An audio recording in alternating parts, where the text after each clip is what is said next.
ఇక వివరాల్లోకి వెళ్తే మృణాల్ లక్షయ్ డబాస్ ఇద్దరు అన్నదమ్ములు. ఒకరు ఇంజనీర్ అయితే మరొకరు పర్యావరణ శాస్త్రంలో మాస్టర్స్ చేశారు. ఢిల్లీలోని జైకర్ వాసులైన వీళ్ళకి 28 ఎకరాల పొలం ఉంది. దాన్నే తమ ప్రయోగాలకు వేదికగా మలుచుకున్నారు. నిజానికి వీళ్ళ కుటుంబానికి తమ ఆహారాన్ని తామే పండించుకునే అలవాటు ఉంది. అయితే 20 ఏళ్ల క్రితం మృణాల్ నాయనమ్మకు వచ్చిన క్యాన్సర్ వాళ్ళను సేంద్రియ బాట పట్టించింది. దానివల్ల క్యాన్సర్ ఉన్నప్పటికీ కీమోథెరపీ అవసరం లేకుండా హాయిగా జీవించింది ఆమె. ఆ విషయాన్ని గ్రహించిన మృణాల్ లక్షయ్ ఇద్దరు కుటుంబ అవసరాలకే కాకుండా వాణిజ్యపరంగానూ పండించాలనుకున్నారు.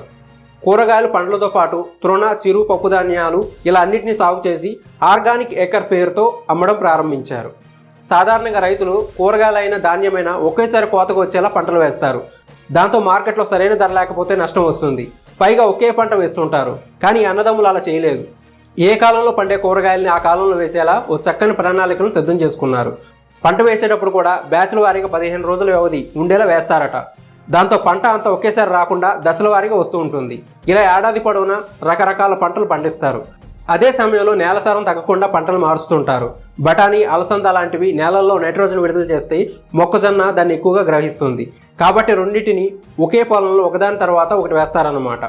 దిగుబడి కోసం వాడే ఎరువులు, పురుగు మందులు అన్నీ సేంద్రియ పద్ధతిలో తయారైనవి.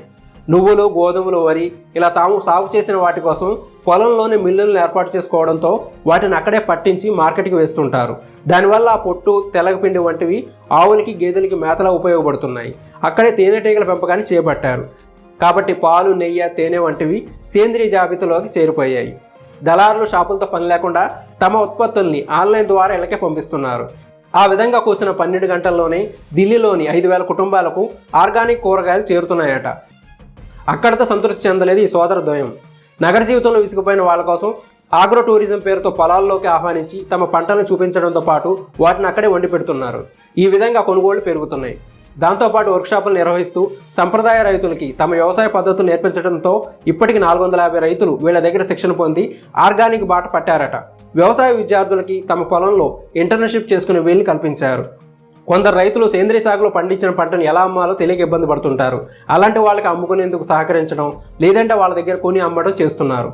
ఇలా వ్యవసాయాన్ని వ్యాపారంగా మలుచుకున్నారు కాబట్టి ఏటా కోట్ల రూపాయల ఆదాయాన్ని పొందగలుగుతున్నారు. మరి చూసారు కదా ఫ్రెండ్స్, ఆర్గానిక్ ఎకర్ స్టోరీని. ఈ వీడియో కనుక మీకు నచ్చినట్లయితే లైక్ చేయండి. అలానే గుడని కామెంట్ సెక్షన్లో కామెంట్ చేయండి. ఇటువంటి మరిన్ని స్టోరీస్తో మళ్ళీ మీ ముందుకు వచ్చేంత వరకు బాయ్ ఫ్రెండ్స్.